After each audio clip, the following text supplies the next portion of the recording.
के रहा तू कुआर बड़ू धनिया, अभी से लाना अंगड़ाई।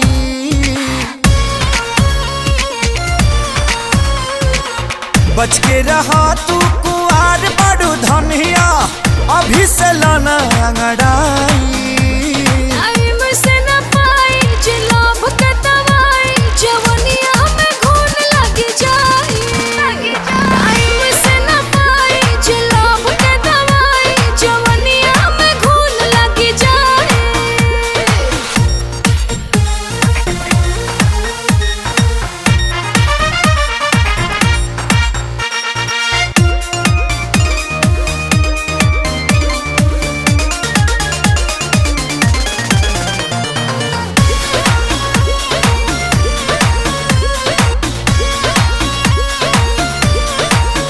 धके बहिना में सट जनी पजारी, हटक कहरी जदि ठेकी त फूट जाई गगरी।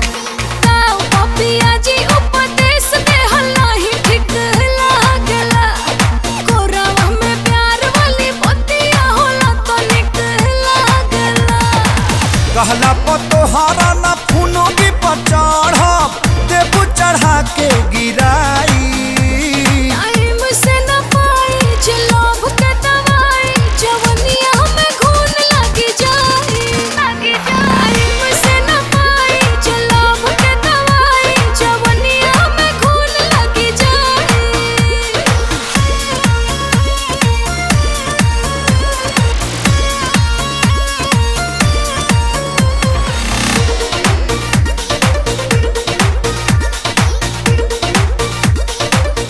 अब वो वक्त आ गया है कि हम अपने भाइयों की शहादत का बदला इन हिंदुस्तानियों से ले सकें।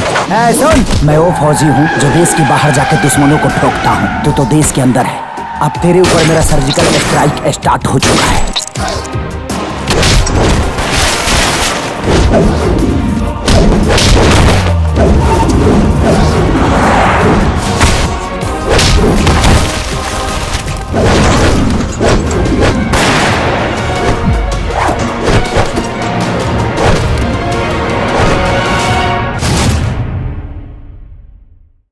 बच के रहा तू कुआर बड़ू धनिया, अभी से लाना अंगड़ा।